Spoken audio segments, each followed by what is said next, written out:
What's up and welcome to Fantasy Football Today, presented by BetMGM, the sportsbook born in Vegas. Hopefully last year you drafted Brian Thomas Jr. and Bucky Irving and Ladd McConkey and Brock Bowers. Those are all late-round rookies, and they were league winners for you. But guess what? League winners are not just late-round picks. You could argue Saquon Barkley was the MVP of fantasy, and he was a first-round pick. So who are the players that are going to win you your league this year? Who are some good league winners?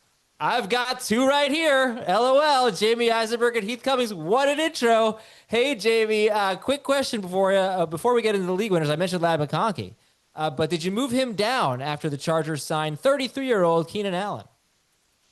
I did, Adam, just a few spots. So he was wide receiver 13 for me. Now he's wide receiver 16. He was an early third-round pick. Now he's a mid-third-round pick. I just put him behind guys like Devontae Adams, Jaxon Smith-Njigba, and Garrett Wilson. You have to be a little bit concerned because of another mouth to feed in an offense that is still going to be predominantly run heavy. McConkey was awesome to close the season last year, averaging over 20 PPR points per game in his last 8 outings. But you also have to factor in that Keenan Allen has a strong history with Justin Herbert. He could be the primary slot receiver, which might be a problem for McConkey. And Greg Roman's track record does not suggest that 2 wide receivers can finish in the top 20. So I think Keenan Allen is going to be a little bit of a problem for all the receivers there. A slight downgrade for McConkey, an obvious downgrade for Trey Harris, Quentin Johnston, and Lambert Smith. And we'll see if Keenan Allen at 33 still has something left to offer. Heath, I was going to ask you the same question. I think I have a better question for you. Okay. Let's revisit my Quentin Johnston for your Isaiah Likely in Dynasty. What do you think? Let's do this trade.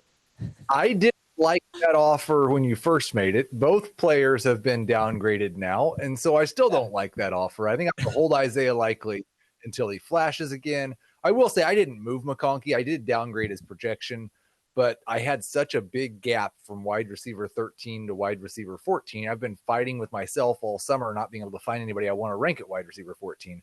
So I still left Ladd at wide receiver 13 and did bury all the rest of the guys. Listen, guys, fantasy football is about trash talk, right? So I haven't done this yet. Just wanted to show off some of my bling. Talking about league winners here. Look at that. Look at that. This is what a way to celebrate. Anyway, I think I was gonna say it's a great idea, to put the trophy in front of your microphone so nobody can hear you.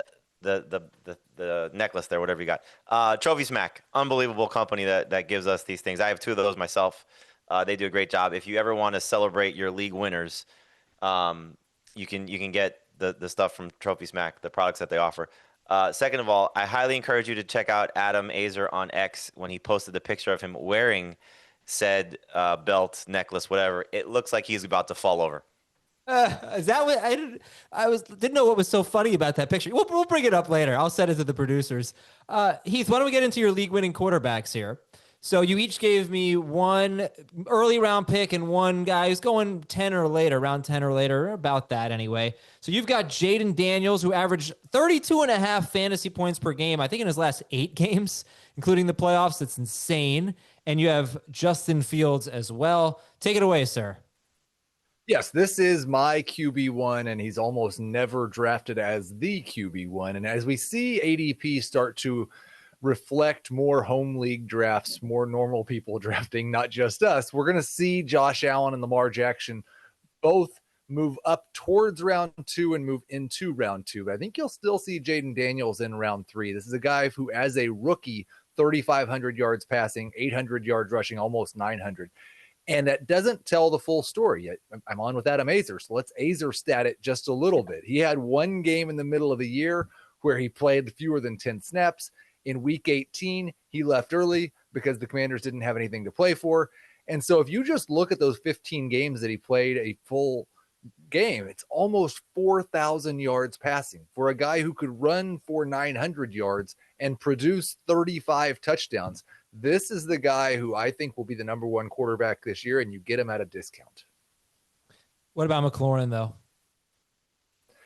Terry McLaurin is currently a small concern. If we get to mid-August, it becomes a bigger concern. If we get to late August, maybe I'll start freaking out a little bit. But I honestly still believe, like, as with most of these situations, not always, but as with most of these situations, this will be resolved and he will be a Commander. Justin Fields is the other guy you mentioned. Jamie's going to talk about a late round guy, Drake Maye. But Justin Fields, you don't really, you'll take him in the late rounds. That's where his ADP is going. You don't consider him a late round guy, right? I'd take him in round 8 for sure. I'd take him in round 7 if I had to, but you don't. Another guy who could run for 800 yards could challenge double-digit rushing touchdowns. We haven't seen that from his career, but you probably get 6 at least. I know there have been some bad reports and some training camp stats from the last week about Justin Fields as a passer, but if you look at when he's played in actual real NFL games, the interception rate has improved every year of his career. The completion percentage has improved every year of his career. Passer rating as well. Even his sack rating has gone down each of the last 3 seasons. He has become a better quarterback. And if he's even an average NFL passer, paired with his former teammate, Garrett Wilson, this is a guy whose rushing could make him a top 5 quarterback. Okay, so before we get to Jamie, I'll give you guys a little trivia here. This is on the topic of Jayden Daniels. Jayden Daniels was number 2 in the NFL among quarterbacks in fantasy points scored per game based on just yards. Who is number 1? Lamar Jackson. Lamar Jackson. Now, who is number 3? Joe Just Burrow. yards. No. Just yards. Burrow was 4th. Josh Allen? 5th. Just yards. Yeah. Justin Fields. No, I didn't. I don't know if he even qualified, actually. I guess I could have looked at that, but I don't think it would have been. Oh, I was per looking game? Yeah. I don't know. Baker Mayfield. It's a little surprising. Baker Mayfield. Yeah. Oh, yeah. Pretty impressive. Makes sense. All right, James, let's look at the 2 guys you gave. Joe Burrow. Did you know he was number 4 among quarterbacks in fantasy points per game on yards alone? And I heard Drake, that. That's great. amazing. Go ahead, sir. I feel like, Burrow, not that he's being treated as an afterthought, some people call him a sleeper. But in the case of, when you talk about the top 3 quarterbacks, he doesn't ever get mentioned. And last year he was number 2 in points per game and is coming off an amazing season. You like to reference the stats all the time about what he does when Jamar Chase and T. Higgins are both healthy. And he's basically a 5,000-yard passer, has the ability to be a 5,000-yard passer. And I think he's the most likely guy to get there if we are talking about passing yards leader. So you look at the receiving core, you look at the defense, that is once again most likely going to struggle. I think they're going to have to be one of the most prolific offensive teams, which they would be anyway, even with a good defense. But they're going to have to be to win games and be competitive. So Joe Burrow might be one of the best bargains at any position because you're getting him in some cases a round or 2 later than Lamar Jackson, who is going to hopefully be better based on what we saw last year and was better than Burrow last year. But when you compare him to Josh Allen and now Jayden Daniels, you might be getting the better quarterback at a discounted price. And in some cases, he goes after Jalen Hurts as well. So I love the value for Joe Burrow. Anytime he falls into late round 4, I certainly be getting him round 5. I took him in round 6 or 7, I believe it was, in a best ball draft the other night. That's 4 points per passing touchdown, so that changes some things a little bit. And if you want, and by the way, this is something that Adam Mazur is going to do. He's going to grade all of your drafts. You can reach out to him at 954. But Adam will grade all of your drafts. If you have Joe Burrow on your team, he will personally get you a Trophy Smack trophy belt and give it to you because he loves Joe Burrow that much. I don't think I've said this year yet, but Joe Burrow is actually number 2 in my quarterback projections in terms of fantasy points. So I agree with Jamie completely on this. I rank Lamar Jackson and Josh Allen higher because I think the odds of them having a 30 fantasy point per game season are considerably higher than Joe Burrow. But if you're asking me who's going to score 26 this year, I think I'd take Burrow. That's sort of what I meant when I was somewhat jokingly calling him a sleeper. So the last 2 of the last 3 years. Oh, that was you? Yeah. That was you? She's I didn't know. with Jamar Chase and T. Higgins healthy. We're talking 29.1 points per game and 28.2 points per game in 6 point per passing touchdown leagues. All right, let's get to your next guy. It's Drake Maye. Obviously a harder sell. And a little bit different than Fields. I would also take Fields as more of a league winner over Drake Maye. But the concept is somewhat the same. The theory is somewhat the same, is that he's going to do a lot of things with his legs. At least that's the expectation. And so last year, you take the 10 healthy games. We're going to Azer stat this one. You take the 10 healthy games. He was on pace for 630 rushing yards, 10 healthy games that he played, which would have been 3rd among quarterbacks behind Lamar Jackson and Jayden Daniels. Now, I don't think he's going to be a 600-yard rusher. I'm hoping for 500 plus. What we did see with Josh McDaniels, the offense coordinator for the Patriots, he had Cam Newton, who's a much different running quarterback than obviously Drake Maye, but he had a lot of run concept designs, a lot of first option runs, not just running while scrambling. But while that's a big part of his game, I think the additions in the receiving core are huge. So you bring in Stephon Diggs, you bring in Kyle Williams, you bring in TreVeyon Henderson, and then you obviously add Josh McDaniels. So the system should be better. The weapons should be better. A guy's going to take a leap in year 2. I don't think he has the ceiling to be a top 5 guy, but top 8 is certainly on the table if things go right. Again, it's a big ask, but the value is amazing. If you don't like Drake Maye as your only quarterback, you can pair him with a number of guys, Justin Herbert, Brock Purdy, Jared Goff, whatever the range of quarterbacks you're looking at. Easy to take a second quarterback with Drake Maye. We did a draft last night, Adam and I did, to benefit St. Jude, and I took Drake Maye in round 13, I believe, or no, I'm sorry, round 11 as my only quarterback, and we noted a lot of guys that were available on waivers. So you have to know your league and if everybody's going to take 2 quarterbacks, but as a 1 quarterback option, I think there's top 10 potential, and again, maybe a little bit higher. I think I'm the low guy on Drake Maye, definitely at CBS. I'm not sure about in the industry, because I've been more skeptical of the receiving core, but some of those questions are getting answered for me in training camp. I'm going to move him up to QB 19, which will still keep me as the low guy on Drake Maye.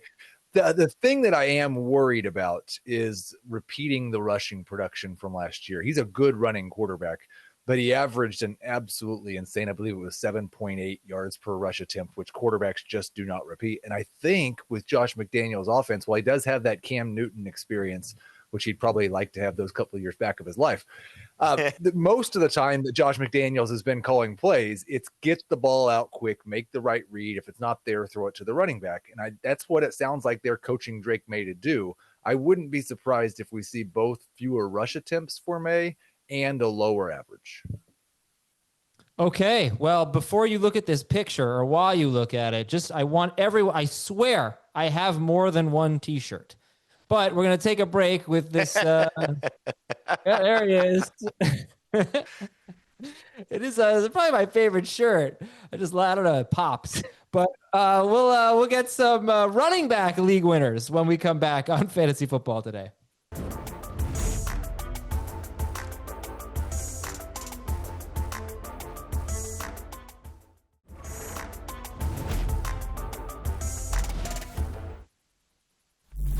League-winning running backs from 2024, Saquon Barkley, Jahmyr Gibbs, Bucky Irving, Chase Brown. There are others. Let's talk about 2025, though. Who are going to be those guys that send you to a fantasy championship? Heath and Jamie have some names. Here is Heath's list of league-winning running backs. Devon Achane, he's going at the 2-3 turn right now. Kyren Williams, at the 1-2 turn. Kyren Williams probably going at about the 2-3 turn. DeAndre Swift around 5-6 maybe. And TreVeyon Henderson not long after DeAndre Swift. Heath, take us through your list. Yeah, so a couple of these probably seem pretty obvious. I don't know how Achane falls to round 2 in any drafts. He was over 20 fantasy points per game as a rookie in 9 full games. Last year, almost 23 fantasy points per game when Tua Tagovailoa was healthy. He is my favorite to lead running backs in targets, receptions, and receiving yards this year. He was outstanding in that regard last year.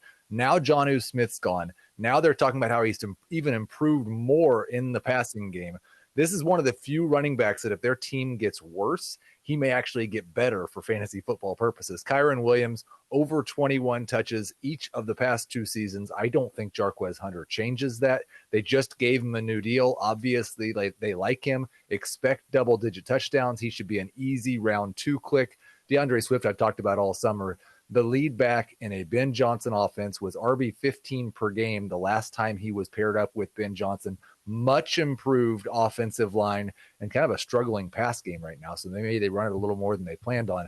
And then TreVeyon Henderson was my second favorite running back in this draft class before the NFL draft. The guy in front of him, maybe beside him now, Ramondre Stevenson, has both a pass protection problem and a fumbling problem. TreVeyon Henderson doesn't do either one of those things. What he does do is he makes everybody who goes to Patriots training camp say, wow, their offense looks different when the ball's in TreVeyon Henderson's hands. Yeah, TreVeyon Henderson, super exciting player. Let me just focus on DeAndre Swift for a second here, Jamie. You said on our running backs preview show that you thought he might be top 5 at the position in receptions. I challenged you on that, but I want to give you a stat that surprised me a little bit. He had the 4th most routes run among running backs last year. Part of that is staying healthy, but also it's a really impressive number.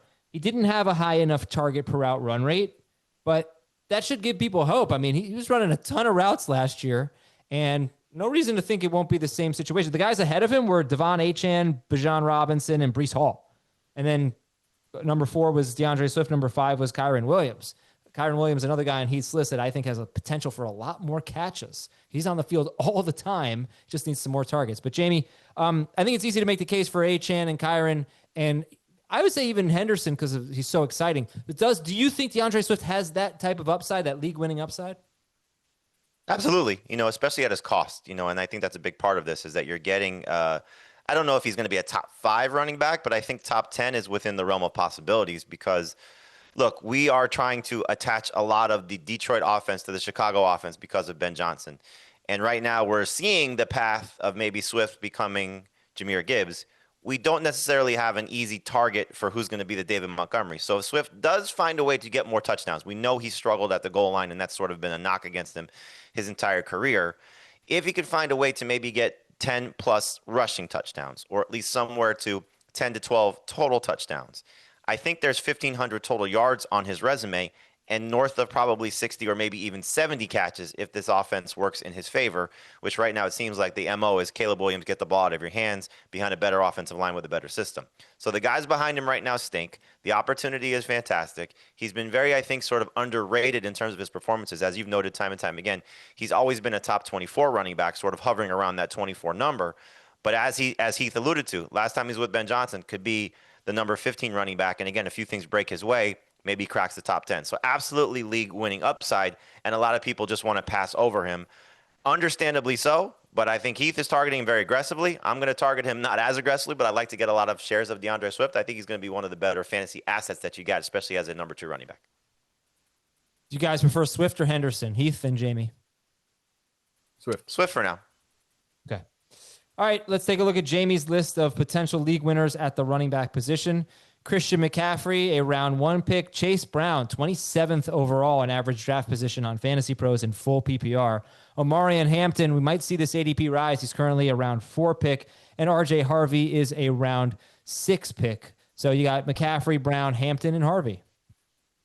Don't need to spend a lot of time on McCaffrey. Clearly, the situation is if he's healthy, he's going to be in the mix for the top 3, maybe not just at running back, but overall. Last time we saw him over 23 PPR points per game. We know what he can be in the San Francisco offense. Last year was a disaster with the 4 missed games.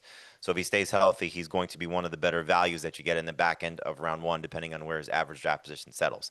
You mentioned it, Chase Brown, 27th overall in the Fantasy Pros ADP. I like him as almost a mid-round 2 pick. So once you get past Josh Jacobs, I think he's in that conversation with Jonathan Taylor and Bucky Irving and Kyren Williams. There's just so much to love about the way that Chase Brown finished last year. And you've already heard coaches on the Bengals staff saying that he's going to be a household name. So, yes, they have Samaje Perine to maybe steal some passing down work, and maybe Taj Brooks will be an option that they use to supplement some of Chase Brown's workload last year, which was impressive down the stretch once Zach Moss got injured. Well, Moss is already off the team. I think Chase Brown's going to be the guy, and as we talk about a lot, this Bengals offense could be the best in the NFL. So I want to get pieces of that offense, and I will take Chase Brown certainly back end of round 2 if he's there at 27th overall. That's an easy selection. Omarion Hampton's got this weird situation going on with his teammate with Najee Harris. We do not know when Harris is going to return. Still dealing with this eye injury that he suffered on the 4th of July. Walking around the practice field, not even running yet. So it's going to seemingly take some time for Najee Harris to get back on the field and get in football shape. And that's just making things great for Hampton, who's going to be on an offense, I think, going to be heavy running the ball. We saw last year J.K. Dobbins was fantastic when he was featured for the Chargers. And I think Hampton has a prospect right now better than what Dobbins was last year. So immense upside for him. Passing down work will be a problem. Just reception totals will be a problem. But if he can get somewhere above 30 receptions, I think that'll be great for him. Then RJ Harvey's probably going to take a J.K. Dobbins injury to happen. Oh, by the way, that happens almost all the time, unfortunately, for Dobbins. But last year missed 4 games. We know he's had a hard time staying on the field. I think Harvey playing for Sean Payton, even with Dobbins on the field, he'll still be productive.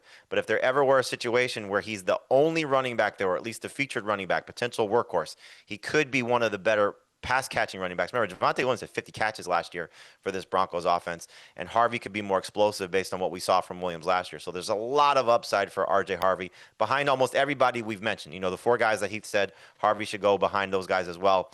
behind TreVeyon Henderson, behind Omarion Hampton as rookie running backs. But again, the upside is just immense. And I think, Adam, you would probably agree with this. If they never signed J.K. Dobbins, we may have been talking about R.J. Harvey as a third-round pick right now based on all the expectations for him following the NFL draft.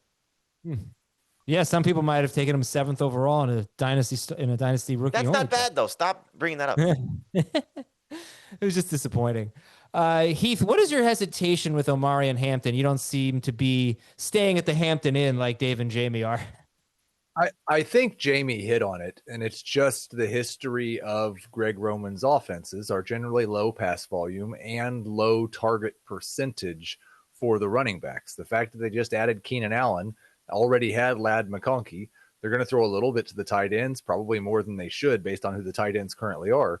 I just don't know that he gets to the 30 receptions. And then I haven't gotten to the point yet where I've just ruled out Najee Harris having a role early in the season, maybe all season, as the type of running back who's very good in pass protection and doesn't fumble, the opposite of Ramondre Stevenson. The longer we go, though, without Harris really doing anything football related, the more I'll move Hampton up and Harris down. I just don't want to go too far too early and then have to switch it up again.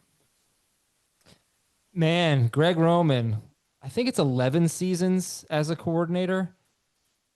Surprisingly, only one running back has finished higher than 10th per game. It was LaShawn McCoy. Was that Mark Ingram? No, I'm sorry. It was LaShawn McCoy. Ingram was 10th per game in 2019 with Baltimore. You had Ingram at 10. You had McCoy at 12th per game in full PPR. You had McCoy at 4th per game. And those are the only three that I see that finished higher than 17th per game, which is really amazing because, back in the day, it was like Frank Gore, 17 catches, 28 catches, 16 catches, 11 catches in full seasons. I think we expect more than that from Hampton.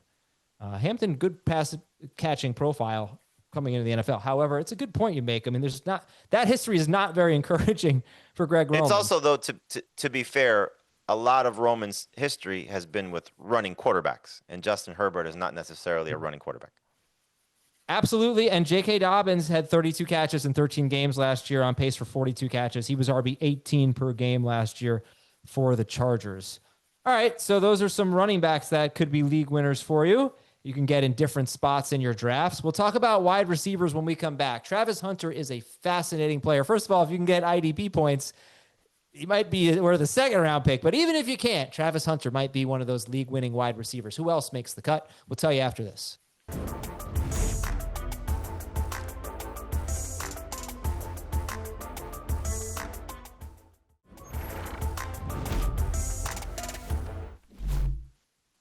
Let's talk about league-winning wide receivers. You don't want the boring guys, the ones that will get you 12 PPR points per game, the Khalil Shakirs. You might want them late enough in your draft. But right now, we want guys that are going to smash their ADP, win you your league. Who are those special someones at the wide receiver position? Here are 4 names from Heath and 4 names from Jamie. Heath has Drake London, Jerry Jeudy, Travis Hunter, and Tetairoa McMillan.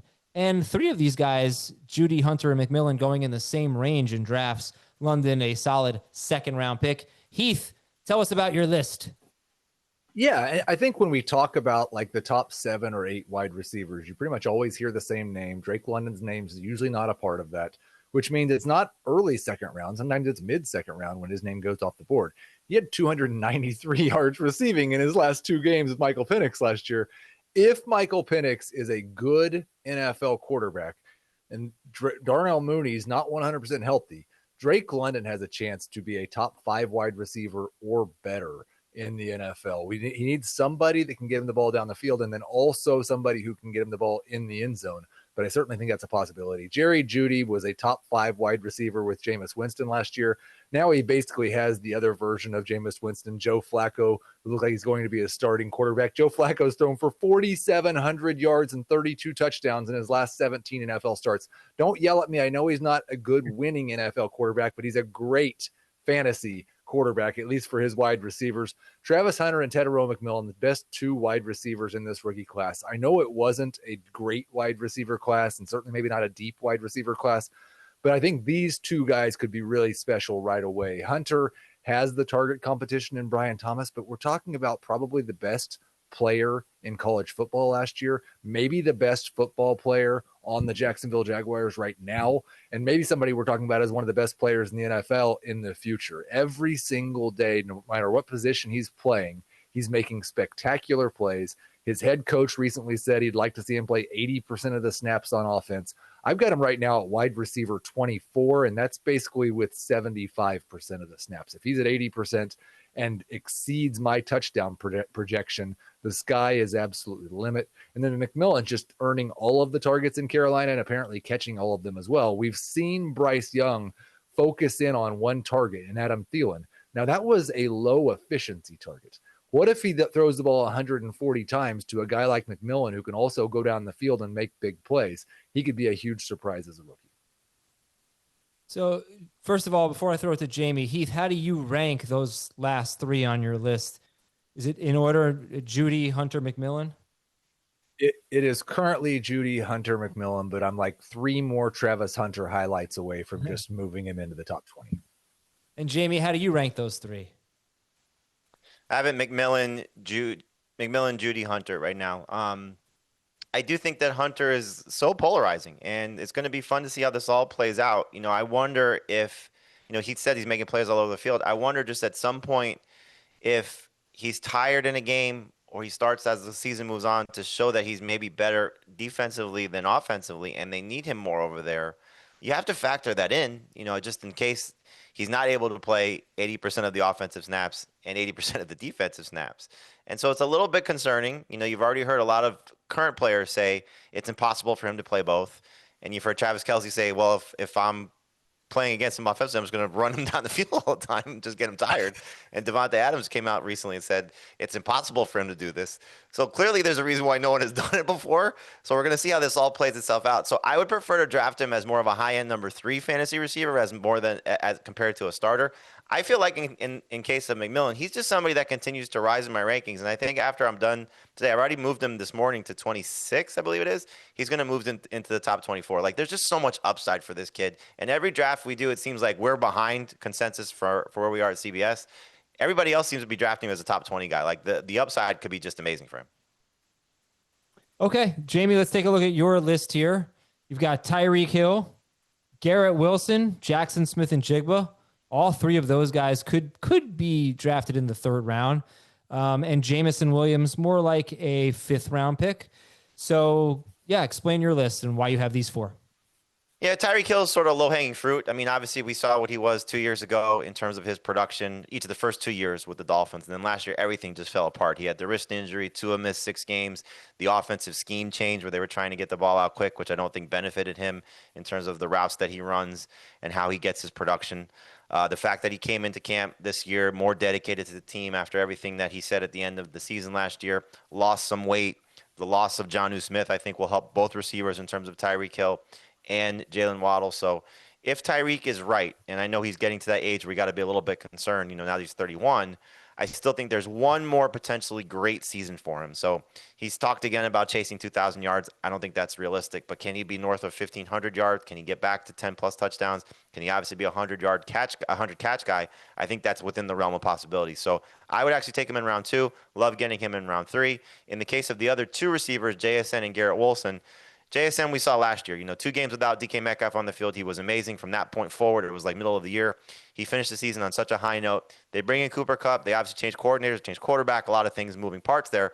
But by all accounts, JSN's having a great camp and making plays in the slot and on the outside, which I think matters because he's going to move around a little bit more so than he did last year when he was primarily the slot receiver. So a lot to love about his situation. Heath alluded to this earlier when he was talking about Justin Fields. The Justin Fields-Garrett Wilson relationship will hopefully carry over from college at Ohio State to the NFL. And Wilson's obviously had disappointing quarterback play the majority of his career. I don't know if Justin Fields is the exact guy to elevate him to the status that maybe a lot of fantasy managers are expecting him to reach. But if you are looking at him as a potential top 10 guy, and he's being drafted just outside that range, there are so many target opportunities for him. And I know, Adam, you're going to say, well, he's had so many target opportunities each of the last 2 seasons, which is clearly the case. But as we saw last year, if Davante Adams never joined the Jets, we would be looking at Garrett Wilson potentially as a top 10 wide receiver without question, because the amount of targets that he got, the production that he was starting to show with Rodgers right before Adams joined the team, it was starting to look a little bit elite, and I think he has a chance to get there. Obviously, for the case of Jameson Williams, there's a bigger ask. Can he get more targets? Can he get more receptions? The yards and the touchdowns should be there for him because he's going to make some big plays. He's going to get some probably manufactured touches, whether it's jet screens, jet sweeps, or bubble screens, because I think the Detroit offense will still do that even without Ben Johnson there. But all you've heard all offseason, the drumbeat has been pretty consistent. Jameson Williams breakout coming. And so does that come at the expense of Amon-Ra St. Brown? Does it come at the expense of Sam Laporta? We saw Laporta's numbers trend down last year because Williams was finally looking like the first-round talent he was expected to be, had the ACL tear, had the gambling situation, played a full season last year, and looked like a future star. It could finally come together this year, and you don't want to miss out on that. Heath, any agreement, disagreement on Jamie's list of Tyreek, Garrett Wilson, JSN, Jameson Williams?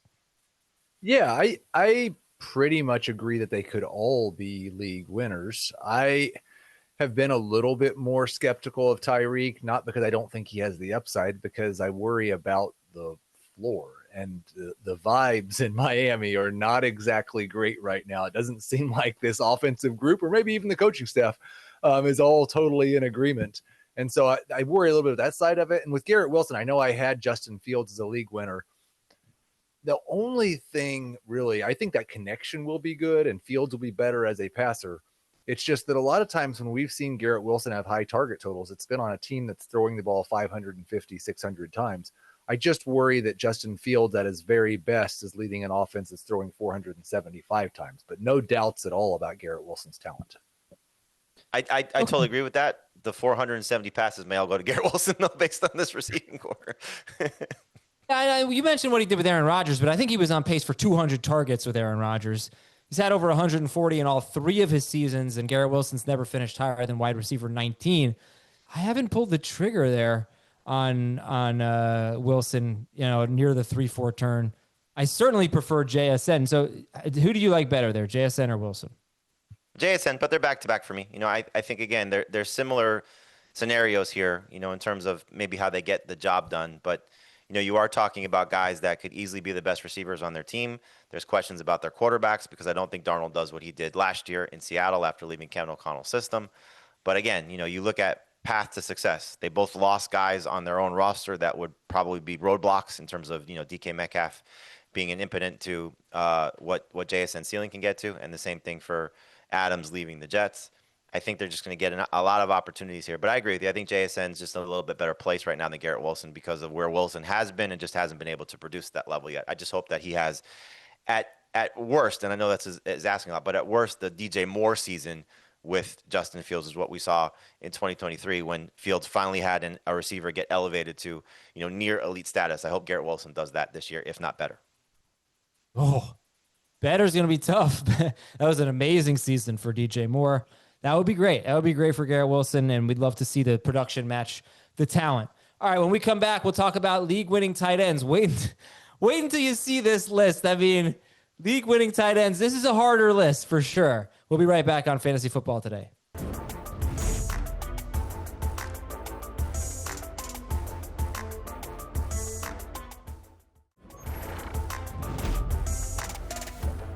Welcome back to Fantasy Football Today. League-winning tight ends. Some league-winning tight ends from last year. Brock Bowers, Trey McBride, George Kittle. Let's see what we've got for you this year. The names provided are Brock Bowers, Trey McBride, and George Kittle. Before we get into these, fine. After we get into these, we'll talk about some other possibilities of league-winning tight ends. But obviously they're going to have to be pretty great because Bowers is a second-round pick. McBride's going at the 2-3 turn. Kittle is kind of at the 3-4 turn.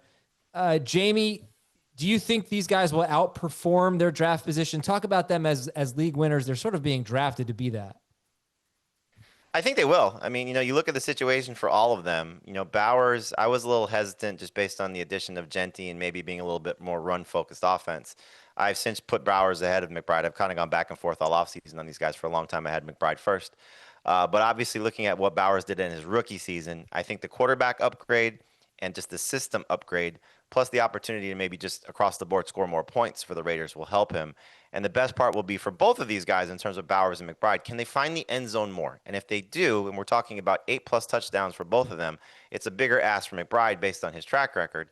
But obviously, if they can get somewhere close to double digits in touchdowns, based on what they did last year, they're going to be in the 100 catch range. Like, that's just amazing for tight end production. The fear for Bowers is we've seen two standout rookie tight ends in the last 10 years or so. Kyle Pitts had the 1,000-yard season and really fell off the following year, had a quarterback change, which I think is just something to note. But I think in the case of Pitts that year, the quarterback change was a downgrade. This is, I think, is an upgrade for Bowers. What we saw from Sam Laporta was obviously a lot of touchdowns. Well, Bowers isn't working on that same situation. Like, he's going to have the opportunity to maybe increase that total as opposed to where Laporta was coming off just an amazing touchdown season his rookie year 2 years ago. McBride, I love the way that they finished last season, just specifically for him, focusing on trying to get him in the end zone. Surprisingly enough, despite the fact that he didn't score, he was in the top 3 in red zone targets. If he can ever find the end zone just more consistently, he's going to be an absolute monster. So I think almost he's the better bargain of the two top end guys. And then the situation in San Francisco is pretty clear right now. George Kittle was number 1 in terms of points per game last year in PPR. You have Brandon Ayuk on the PUP list. You have Juwan Jennings dealing with a calf injury. And Ricky Pearsall has yet to prove he can stay healthy. Forget about everything that happened with the gunshot wound. He had a injury situation last year and a hamstring injury already this year. So Kittle may be just the best bet of any of these three guys based on where he's going. I never brought this up with you, Heath, but you were not on the show when I brought this up, but just thinking about Bowers and McBride, they averaged about 15.5 PPR fantasy points per game last year. So did George Kittle. They were all in the same range. So I thought, can they get to 17? And I looked at the last, I want to say 6 or 7 years, go back to 2018, and all the tight ends who averaged 17 or more fantasy points per game. I think there were 6 of them, and I think 3 of them were Travis Kelce. The other 3 were Mark Andrews in a year where the Ravens surprisingly threw the ball a lot. Zach Ertz in 2018, which I think was a very good year for the Eagles passing offense, and Darren Waller one year. All of those players were on passing offenses that threw for more yards than what the Cardinals and the Raiders did last year. I just wonder if these are prolific enough passing offenses to give us a 17 fantasy point per game tight end. What do you think?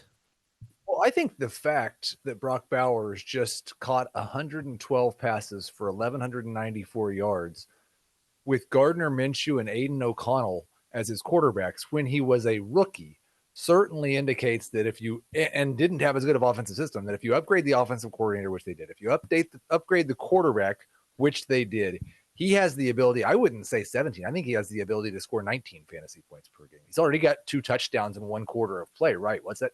That on pace for 68, the Hall of Fame game, right? That counts.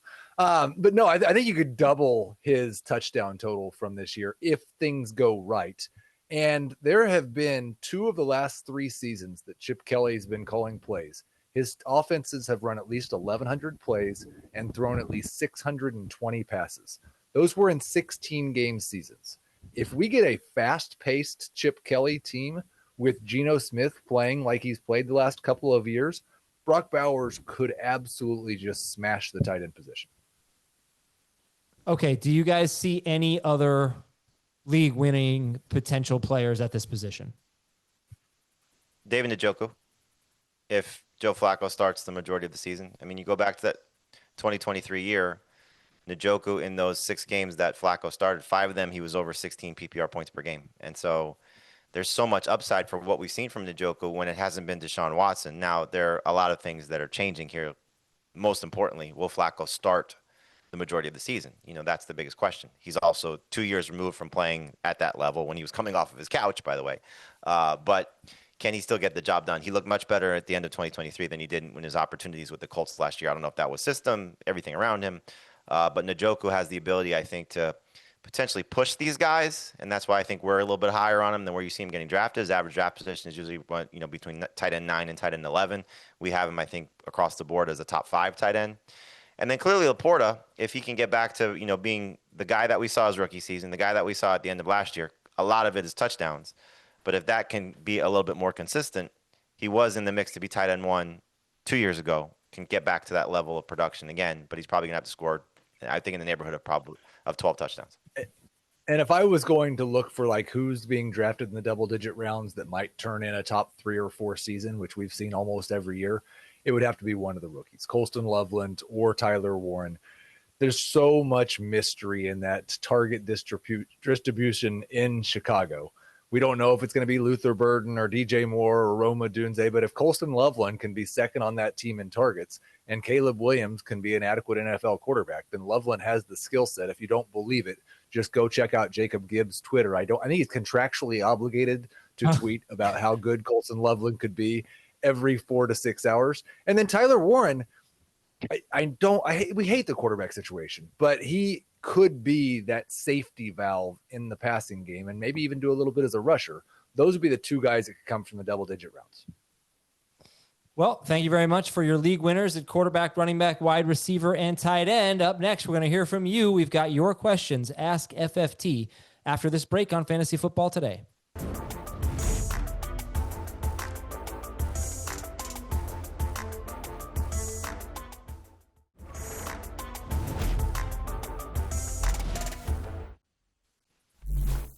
Let's go. Ask us FFT. Oh, this is one of those Twitter doctors, Dr. Quackadoo MD. Why is Travis Hunter ranked so high in fantasy? You guys just actually talked about him as a league winner at wide receiver. He's not going to play full-time on off. You know what? I don't need to read this out loud. Everybody can read it for themselves. But, Jamie, why is Travis Hunter ranked so high? I think as we just alluded to, Heath said if his offensive snaps are as high as they potentially could be, he's got an opportunity to be a dominant force and maybe the best receiver for the Jaguars. I would still bet on Brian Thomas Jr., but a better system where he's going to get funnel targets from Liam Cohen and Trevor Lawrence, and sky's the limit for him if he's a full-time offensive player. Heath, I'll let you weigh in on that too, just real quick. Yeah, his coach has said that he wants him to play 80% of the snaps on offense. A lot of wide receivers are good and only play 65%, so very few wide receivers play 100%. I think he is going to play for the most part full-time. His quarterback is probably an average NFL quarterback, and we wouldn't view him so terribly if we hadn't tried to elevate him for so long. All right, next question, please. From Mark. What's the main difference between an 8-team league and a 12-team league? 2 running back, 2 wide receiver, no flex. Are quarterback and tight end a higher priority in this 8-team no flex league? Heath, is this an easy yes? It's a much, much higher priority. Yes. The other difference is the agony of setting your lineup in an 8-team league because you're going to have 17 starters on your bench. But yes, I would prioritize elite players at all positions.